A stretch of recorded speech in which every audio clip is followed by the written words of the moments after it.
ହୀରାକୁଦ ପାଣିରେ ମାଳ ମାଳ କୁମ୍ଭୀର ସାଙ୍ଗକୁ ଖେଳୁଛି ଏକ ବିଶାଳ ବିଷଧର ନାଗ। ଏହି ଦୃଶ୍ୟ ଦେଖି ସମସ୍ତେ ହେଲେଣି ଚକିତ।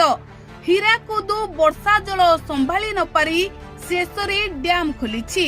16ଟି ଗେଟ୍ ଖୋଲିଥିବା ବେଳେ ଏବେ ମାଳ ମାଳ କୁମ୍ଭୀର ସାଙ୍ଗକୁ ହୀରାକୁଦ ପାଣିରେ ଖେଳୁଛି ଏକ ବିଶାଳ ବିଷଧର ନାଗ। ଆଉ ଏହି ଦୃଶ୍ୟ ଦେଖି ଆଖପାଖ ଅଞ୍ଚଳର ଲୋକେ ଭୟଭୀତ ହୋଇପଡ଼ିଛନ୍ତି।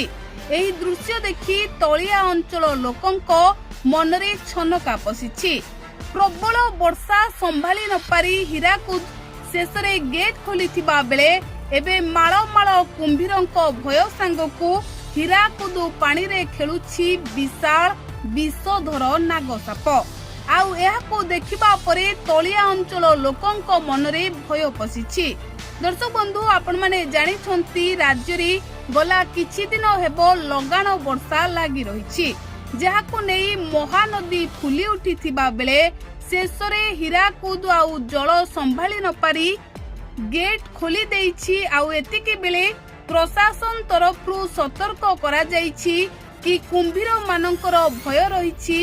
ନଦୀ ମାନଙ୍କ ପାଖକୁ ଏବେ ନ ଯିବାକୁ ପ୍ରଶାସନ ତରଫରୁ କୁହାଯାଇଛି। ଆଉ ଏତିକି ବେଳେ ଲୋକେ କହୁଛନ୍ତି ଏହି ବର୍ଷା ଜଳରେ ମାଳ ମାଳ ସାପ ଆଉ କୁମ୍ଭୀର ମାନେ ଏବେ ପାଣିରେ ଉତ୍ପାତ ମଚାଉଥିବାରୁ ଲୋକେ ଆଉ ନଦୀ କୂଳକୁ ଯାଆନ୍ତୁ ନାହିଁ।